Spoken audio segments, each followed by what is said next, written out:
A loud boom, and I was thinking like something has blown up. Then we heard this big bang. It woke me up this morning about 5 o'clock. It took us about an hour and a half actually to contain that fire. We had to put a foam blanket down on it. Now I'm Travis Leader. I'll have the latest from crash investigators in a live report coming up. Thanks for joining us. I'm Daniel Sparkman. And I'm Tamika Alexander. This morning, a Birmingham community was rocked when a cargo plane crashed short of the runway at the Birmingham Shuttlesworth International Airport. And we have team coverage from all angles tonight, reaction from area residents and the maintenance record of that plane. But first, we start with the latest on the investigation. WVUA's Travis Leader joins us now live from the crash site in Birmingham. Travis?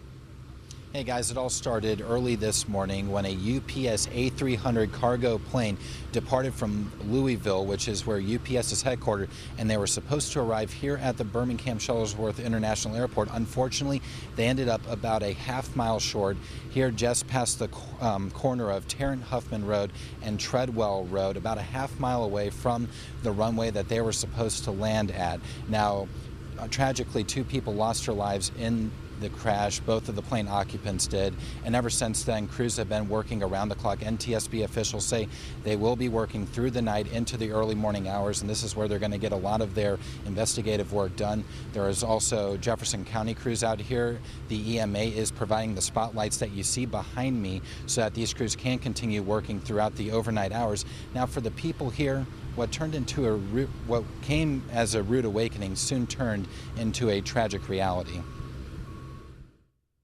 It woke me up this morning about 5 o'clock, and I got up. I thought it was the rock aquarium down in Terrence City. But instead it was a UPS A300 cargo plane, which crews are still fighting many hours later to extinguish. Over the hill, what you can't see is the tail section is still smoking, so I have firemen down there still putting with the water on the plane. And the smoldering is the main reason why officials can't recover the critical data inside. We have not been able to get in and get the black boxes, if you will, the cockpit voice recorder, the flight data recorder. Through the evening, onlookers continue to stop by and take pictures of an event many lifelong residents have never seen in their lives. But today's tragic event won't stop some from flying again. My daughter this morning, she said it makes me scared to fly, and of course I pointed out it's a whole lot safer to fly than to drive in the car, which we do daily. So as tragic as it is, we just don't get to see it very often, so obviously we're drawn to it. Although the crash is drawing crowds, it's a sobering moment for many in the area. My heart went out to the people that was piloting the plane, and so thankful that nobody else didn't get hurt. And as she said, it could have been a whole lot worse. The plane literally was just feet above some structures, some houses, even a church, and grazed past some trees and power lines before it made its final impact, about 500 yards behind me from where I stand right here. Now let's go back to the studio where Daniel Sparkman is standing by, and he has more on the plane itself. Daniel. That's right. Thanks so much, Travis, reporting live for us tonight from the crash site. Now a more in-depth look at the history of this plane. Federal safety records show this is not the first time this UPS cargo plane that crashed has had problems. Records from the Federal Aviation Administration show the UPS plane, built in 2004, has a safety record that is far from spotless.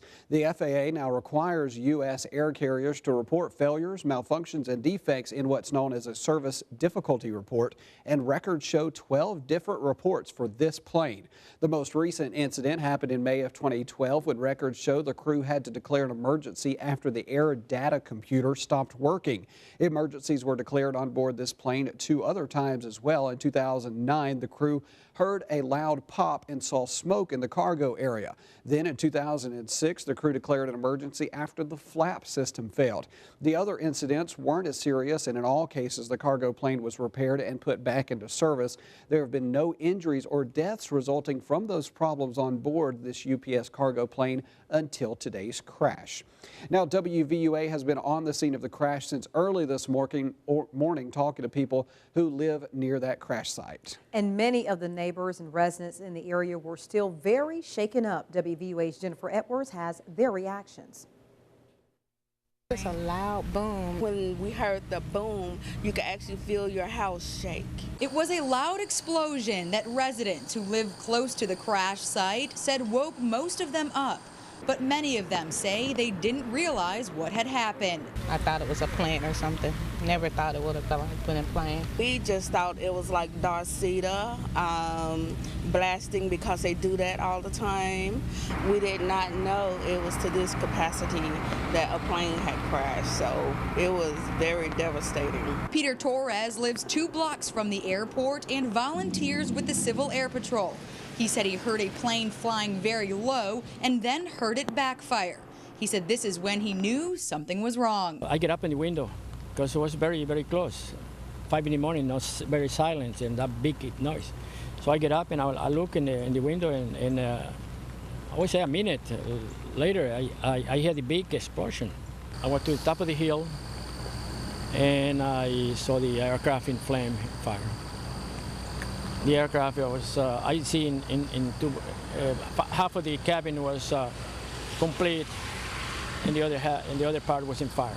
Residents say it's unfortunate 2 pilots lost their lives in the accident, but they're thankful it wasn't any worse. With this happening so close to home, you can't never be too relaxed when you go to bed at night. We're not always guaranteed to wake up the next morning, and this is a blessing. 10 to 20 years ago, this area was full of houses. So think about it. If the houses would have still been there, even if the pilot hadn't tried to correct or whatever, it could have hit in our neighborhoods. That's what really scared me.